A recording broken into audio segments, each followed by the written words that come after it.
Profit فرماتے ہیں اس کا ایمان کامل نہیں ہے اگر میں اس کو اس کی ذات سے پیارا نہ ہو جاؤں. کہ میرا ایمان کمزور ہے اگر مجھے پروفٹ اپنی ذات سے زیادہ پیارے نہ ہوں. تو کیا واقعاً ہمیں پروفٹ اپنی ذات سے زیادہ پیارے ہیں؟ کیا واقعاً ہم اپنے رسول سے محبت کرتے ہیں یا نہیں کرتے؟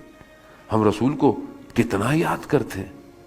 صرف ایک ہی دن وفات کا آتا ہے بس، یا ولادت کا آتا ہے. اس کے علاوہ ہماری زندگی میں ڈیلی روٹین میں پروفٹ کہاں ہے؟ پروردگار قرآن میں کہہ رہا ہے لقد کان، تمہارے لیے جو اسوہ حسنہ ہے، جو رول ماڈل ہے، وہ کون ہے؟ قرآن کیا کہہ رہا ہے؟ قرآن رول ماڈل کس کو بنا رہا ہے؟ اور ہم نے آج رول ماڈل کیا دیا ہے بچوں کو؟ Marvel, D C Comics, Disney, یہ ہمارے بچوں کے رول ماڈل ہیں. اس میں شرمانے کی بات نہیں ہے، کیونکہ یہی دنیا دے رہی ہے. کیا ہمارے گھروں میں بچہ کا رول ماڈل پروفٹ ہے؟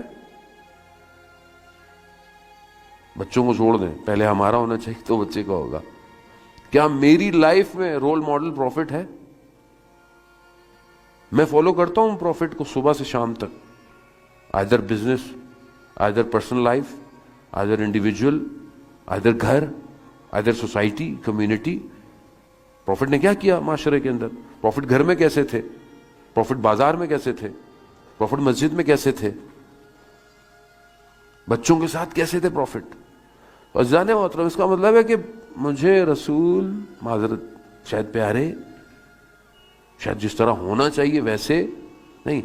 How many books till now I read about the prophet. اتنا تو حق بنتا ہے نا 1,24,000 کے سردار کا. پروردگار کیا فرما رہا ہے؟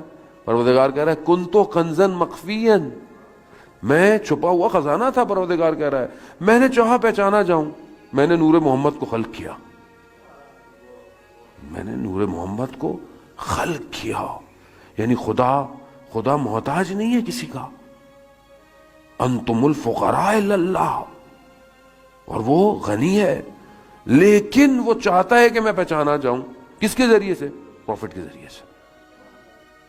اب جس کے ذریعے سے خدا اپنی پہچان کروا رہا ہے، اس کی زندگی کے بارے میں میں نے کتنی کتابیں پڑھی ہیں. دنیا کی کوئی کتاب آتی ہے تو میں لائن میں کھڑے ہو کے خریدتا ہوں. بڑے فخر سے شیلف میں رکھتا ہوں ہیری پوٹر کو، ہابٹ کو. پروفٹ سے ریلیٹڈ کتابیں میرے شیلف میں کتنی ہیں. کتنی میں نے سیرت پروفٹ پر کتاب پڑھی، لکھی، سنن نبی پر کتاب پڑھی، اور پھر اس سنت کو اپنی زندگی میں پریکٹیکل امپلیمنٹ کیا. اور جانے محترم یہی تو ایک المیہ ہے. پھر مسلمان جو ہے وہ کہتے ہیں کہ ہم متحد نہیں ہو پا رہے، ہمارے بڑے مسائل ہیں. قرآن کہہ رہا ہے الا بذکر اللہ تطمئن القلوب، آگاہ ہو جاؤ، اللہ کا ذکر اطمینان دیتا ہے.